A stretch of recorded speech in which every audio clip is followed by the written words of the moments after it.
I think I've come to accept that when you've got a large sort of Chinese ownership and you've got all this silly business that's going on with like the I'm forgetting their names. What is it? Yancoal. I absolutely butcher their name, but they've got 60-odd%, and they wanted to buy out Yancoal, and so they bid 18% below the like a take underbid, which was just ridiculous. Because then there's another Chinese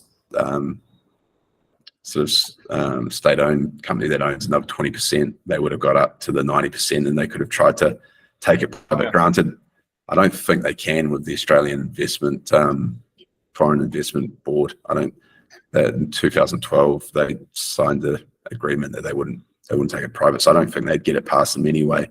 But yeah, I think that just pissed people off, and people are like, oh, I don't want to touch it if those sort of antics are going to go on, and they'll probably, if they did manage to get the 90%, they'd probably do something pretty rude to the remaining shareholders, and it's not very liquid. So I think people have just looked at it and say, oh, I'll just stick with Whitehaven, New Hope, I'll just pass on it. That's my only take for why it seems to just trade cheap. But then again, I'm still a shareholder of enjoying the big fat dividends, and yeah, that's my assumption for why it always seems to trade cheap. Yes, I completely missed that one. I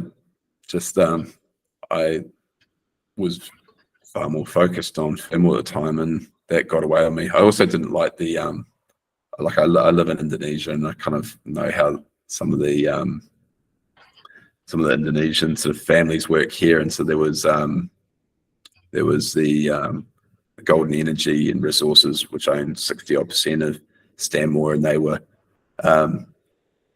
not the kindest people to shareholders. They took Golden Energy private, and I was just like, oh, I'll just stick with an easier play and stick with thermal. So that's one that, yeah, I would have done well just to have dipped my toe in there, but I completely missed it and kind of regret it with how well it's performed. Yeah, should have just had even broader basket approach and included met.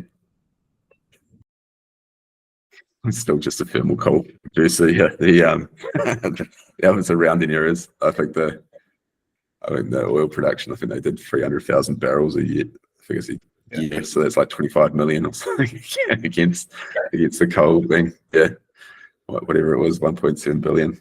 Yeah, so yeah, I think they just do that to try and take to kind of please paint more of a non-coal producer, like all their sort of advertising material sort of has farms and the port and stuff, rather than the negative connotation with coal. So why I think they do that, because it's not really that material to earnings. But yeah, no, I like the company. It's solid, and yeah, I love a solid thermal producer. And New South Wales with them not enacting the royalty regime of Queensland, that was a big win, because yeah, that was pretty rough with what happened in Queensland.